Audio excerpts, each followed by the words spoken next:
Mon premier était photojournaliste. Mon deuxième a été directrice d'un festival de photos en Afrique de l'Est. Enfin, mon troisième est originaire du pays d'Haïlé Sélassié. Top générique.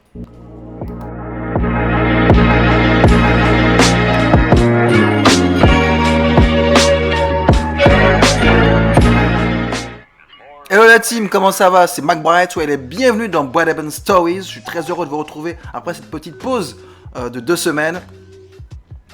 Et j'espère que vous avez bien profité des vacances de Toussaint malgré le reconfinement. En tout cas, pour ceux qui ne l'ont pas encore fait, je vous invite bien évidemment à vous abonner à ma chaîne, à partager, à liker, à retweeter. La semaine dernière, ou plutôt il y a 2 semaines, on a découvert l'univers de cet artiste canadien, Quentin Versetti, un épisode qui a énormément plu. Aujourd'hui, je vous propose de rentrer dans le monde de Aïda Moulonné. Alors, Aïda Moulonné, ça ne vous dit absolument rien comme ça, mais sachez que c'est une artiste, comment dirais-je, avec un parcours extrêmement dense.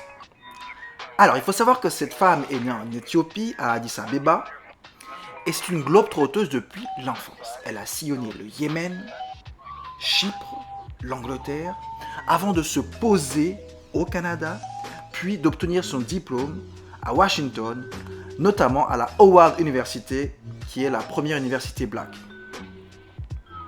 Par la suite, elle a enchaîné sur une carrière de photojournaliste pour le Washington Post, c'est pas rien. Et en parallèle, elle a entamé un véritable travail d'artiste sur des œuvres beaucoup plus intimistes. Et très vite, son talent est remarqué au niveau international puisque certaines de ses œuvres font désormais partie de la collection permanente du Smithsonian Institute ainsi que du National Museum of African Arts. Avouez quand même que ça pèse. Et alors qu'on s'attendait à ce qu'elle s'installe à New York et qu'elle puisse faire une carrière sur le sol américain, contre toute attente, elle décide de revenir en Éthiopie en 2007 et elle crée le premier festival dédié à la photographie, le Addis Photo Fest, qui est le festival de photo le plus important en Afrique de l'Est, clairement. Bref, Aïda Moulonné, c'est une artiste mais aussi une entrepreneuse. Mais restons focus sur son écriture photographique. Nous avons ici affaire à une véritable artiste conceptuelle.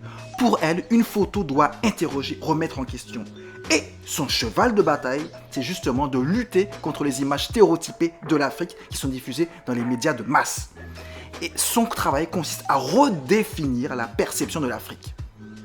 Et pour ça, elle invente un univers parallèle à travers des images qui sont hypnotisantes.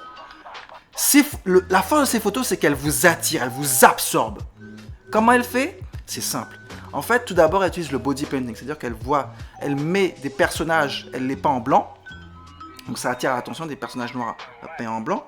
Et puis par la suite, elle utilise souvent des couleurs primaires, à savoir le rouge, le bleu et le jaune, qui sont pour elle des repères visuels qui correspondent aux couleurs du drapeau éthiopien. Et elle a cette force de mélanger le côté surréalisme et le côté symbolique.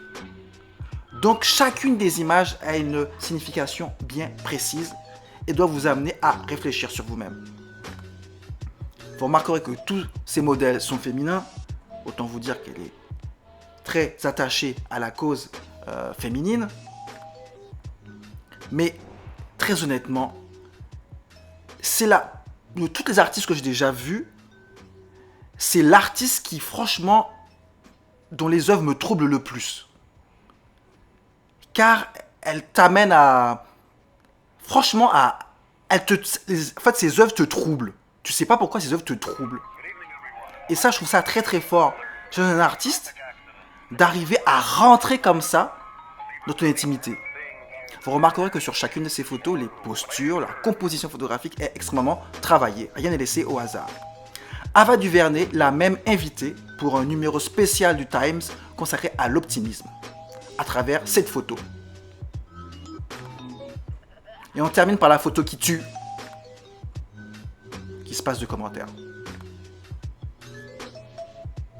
Voilà les amis, on se retrouve, même heure, même chaîne, dimanche prochain. D'ici là, portez-vous bien. Ciao, ciao, bye bye.